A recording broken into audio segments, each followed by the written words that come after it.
Franck Ferrand raconte sur Radio Classique. « 11 août 1944, on est tout à fait au sud de la Normandie, dans le Perche, sur la route de Moulins-la-Marche. Un peu plus à l'ouest, les troupes allemandes sont en train d'échouer dans une contre-offensive qu'elles essaient de mener à Mortain contre les Alliés qui ont débarqué évidemment 2 mois plus tôt et qui, à l'issue de cette terrible bataille de Normandie, sont en train d'avancer lentement. Et au bord de la route, il y a un petit groupe de partisans armés.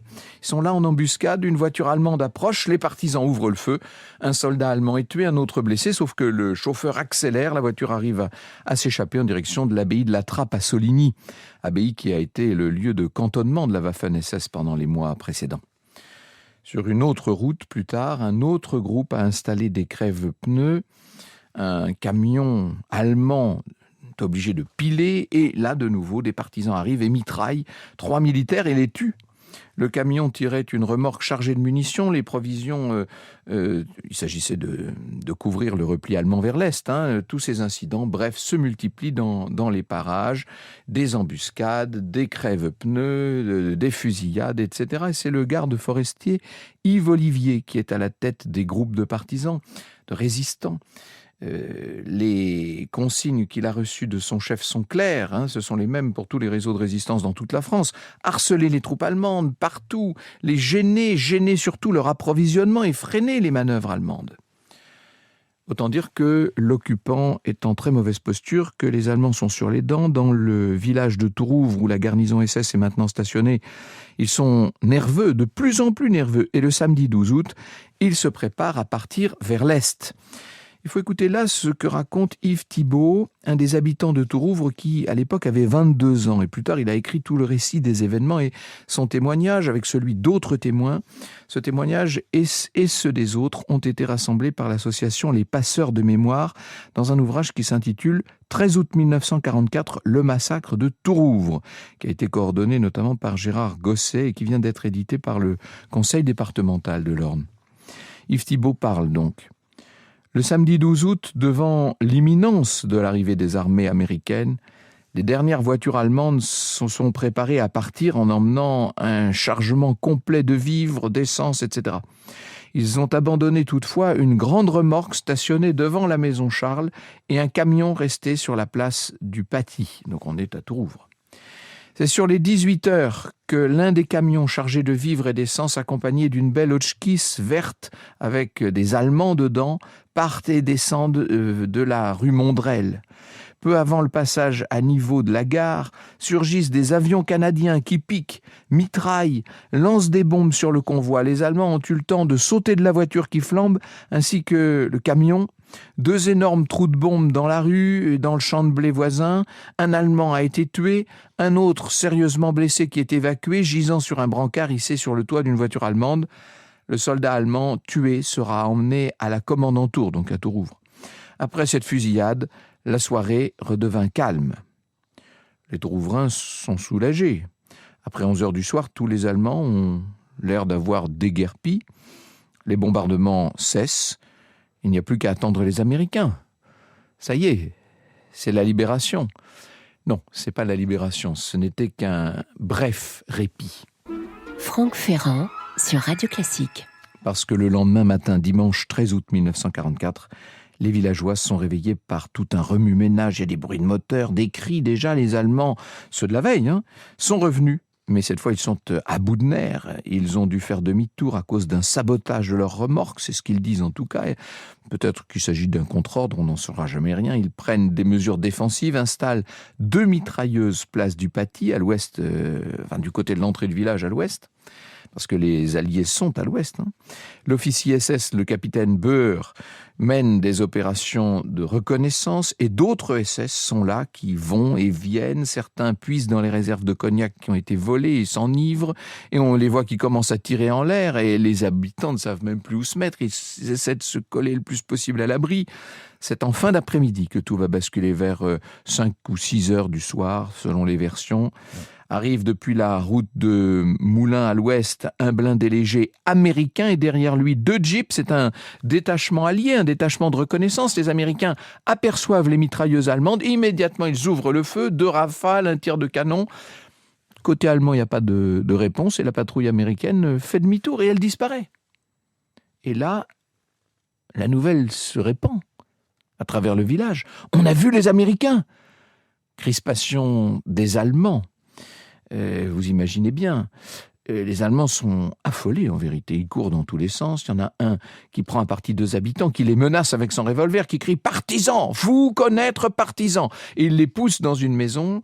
Il les libère quelques minutes plus tard. Selon un rapport du chef de la gendarmerie rédigé 3 jours plus tard, les Allemands se retirent brièvement. Seulement, ils reviennent à 7 heures du soir avec des renforts. Des SS qui affluent de la forêt du Perche au nord, de la route de Sainte-Anne à l'est et qui se mettent à encercler le village et qui longent les murs, envahissent la place de l'église, de la mairie. Immédiatement, ils se mettent à tirer sur les habitants. Vous écoutez Radio Classique. Nous sommes maintenant le dimanche soir, donc le 13 août 1944. Une soixantaine de SS envahissent le village de Tourouvre. On est donc dans l'Orne pour ceux qui nous rejoindraient. Il s'agit de faire face à l'arrivée imminente des Américains pour les Allemands. Les ordres du haut état-major sont clairs concernant la population française. Les Allemands veulent dissuader et punir avec la plus extrême férocité tout soutien aux troupes alliées. 20h30, les SS commencent à tirer des rafales de mitraillettes au hasard sur les habitants qui savent même plus où se réfugier, dans les caves, dans des tranchées. Les SS les obligent à sortir, fouillent les caves, lancent des grenades incendiaires dans les maisons ou bien entreposent au rez-de-chaussée des meubles du bois, versent de l'essence, incendient tout ça. Ça fait des brasiers, c'est l'instituteur. C'est Henri Blochet qui raconte. Pendant ce temps, un affreux carnage avait lieu. Pénétrant dans les maisons, des équipes de tueurs firent sortir les hommes et sans aucune explication les abattirent à leur porte.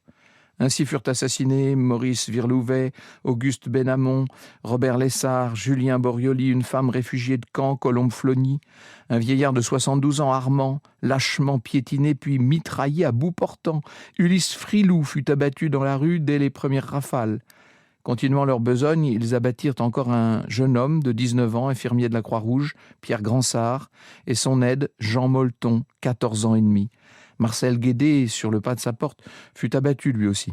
De son côté, le char se postant à la sortie du bourg, route de Moulins, tira plusieurs obus dans la maison de Théophile Godin, qui fut tué. Sa belle-mère, Madame Louise Charon, une voisine, Bernadine Giroux.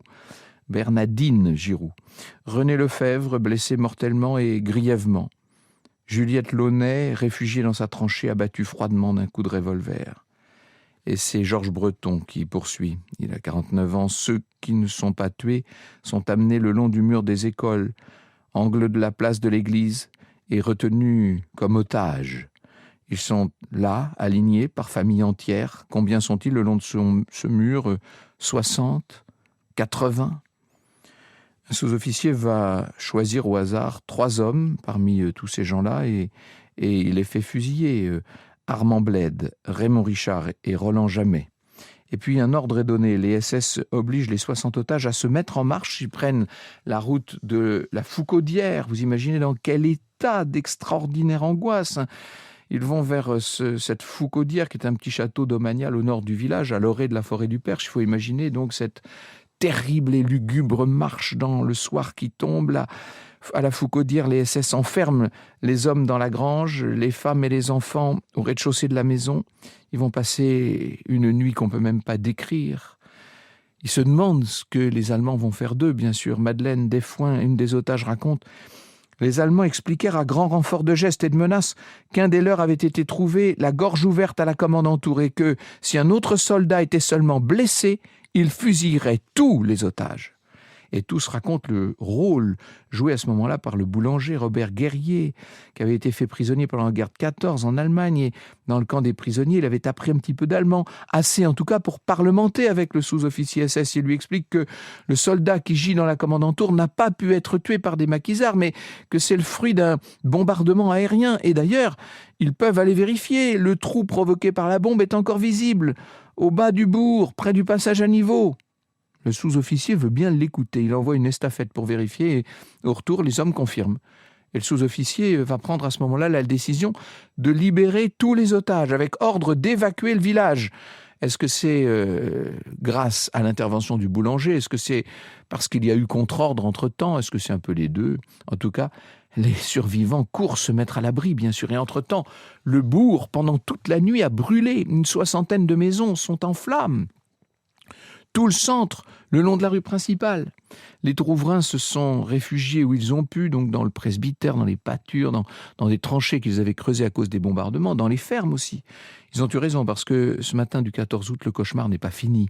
Vers 11h, les SS reviennent, ils raniment les incendies, mais surtout, ils vont faire sauter leurs propres munitions qui ont été stockées à la commandanture, puis ils repartent à nouveau.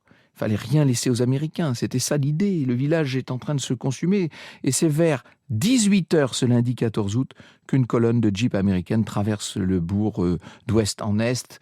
Quelques minutes plus tard, les cloches de l'église sonnent à toute volée, c'est le son de la libération. On peut être soulagé.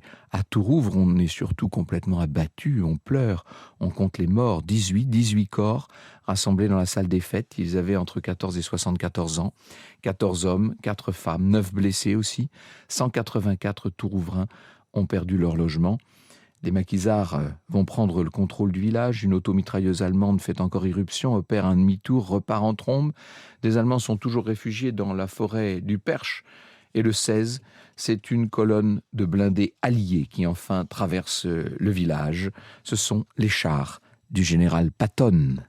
Ce n'est que le 19 août que les Américains, arrivés en masse, vont pouvoir définitivement assurer la sécurité des Tourouvrains, qui enfin vont pouvoir recommencer à dormir ou à essayer de dormir. Franck Ferrand sur Radio Classique. Tout le village de Tourouvre enterre ses morts avec une question sur les lèvres. Mais pourquoi? Qu'est-ce qui s'est passé? Il y a des rumeurs, on dit que des sous-officiers SS qui avaient réquisitionné des maisons avaient alerté les propriétaires une semaine avant le drame. Un grand malheur va arriver au village, il faut s'en aller. Et quelques jours plus tard, la veille du massacre, ils auraient répété « Comment? Mais vous n'êtes pas encore partis ! Partir tout de suite !» La tuerie avait donc été planifiée, envisagée par des officiers comme mesure de représailles ou pour tenir la position. C'est en tout cas une possibilité. Bref, on va ouvrir une enquête. Le lundi 8 décembre 1945, les gendarmes conduisent à Tourouvre un certain Albert Ottermann, qui est un Alsacien qui fait office d'interprète pour la compagnie SS en garnison à Tourouvre. C'était lui qui était là à l'époque. Ils veulent confronter ce malgré nous aux villageois. Et des Tourouvrains le reconnaissent et s'en prennent à lui. Et les gendarmes vont devoir s'interposer. Voici ce qu'on peut lire dans le journal du Perche le 15 décembre 1945. Certains témoins, en effet, affirment avoir vu Ottermann le 12 août dans les rues du bourg, mais l'accusé nie cette présence et prétend qu'à partir du 20 juillet, il était sur le front de Normandie. Il a néanmoins donné les noms de quelques officiers boches qui cantonnaient avec leurs troupes à Tourouvre et dans les environs. Cette enquête va continuer, mais c'est une enquête d'après-guerre, n'est-ce pas? Et c'est une enquête qui n'aboutira jamais. Franck Ferrand sur Radio Classique. Il va falloir attendre de nombreuses années plus tard pour qu'un ancien policier, Gilbert Thiel, qui lui aussi a mené des recherches historiques et qui a identifié la division SS responsable du massacre, fasse un peu la lumière sur la question. On est en 2006 et dans un colloque, il explique: les gens disaient que c'était les Das Reich qui avaient commis ce massacre, ceux qui ont mis le feu qui ont mis à feu et à sang Oradour-sur-Glane. Or, il s'agissait de la 12e division SS, dite division Hitlerjugend, alors commandée par Kurt Meyer. Cette division a été créée en 1943, composée de très jeunes soldats qui étaient issus donc des jeunesses hitlériennes, les Hitlerjugend, et qui ont rapidement été envoyés sur le front russe avant d'être renvoyés en France. Ils appliquaient des méthodes féroces encouragées par leur commandant et sur leur trajet, ils ont commis le massacre d'Ask dans le Nord en avril 1944 où il y a eu au moins 86 morts. La compagnie SS a donc sévi à Tourouvre. Elle était commandée par ce fameux capitaine Beur. Son nom apparaît dans plusieurs témoignages, mais aussi dans les documents allemands et dans le rapport de gendarmerie rédigé le 17 août 1944. Le chef de gendarmerie a même écrit « Les Allemands ont déclaré devoir être l'arrière-garde et ont dit qu'ils avaient l'intention de brûler la ville avant de partir ». Au cours du mois d'août 1944, la 12e division SS va perdre 30% de ses effectifs. En septembre, ils sont en Belgique et dans le village d'Année, ils vont obliger les habitants à sortir des caves. C'est le même processus, on revoit les mêmes atrocités conduites et menées à peu près de la même manière. Ils vont abattre 13 villageois là-bas et incendier 73 maisons. Et ça n'est pas fini. Il y aura ensuite les Ardennes, la Hongrie, l'Autriche, où les Américains finiront par les attraper, par les capturer. Mais cela en 1945 seulement.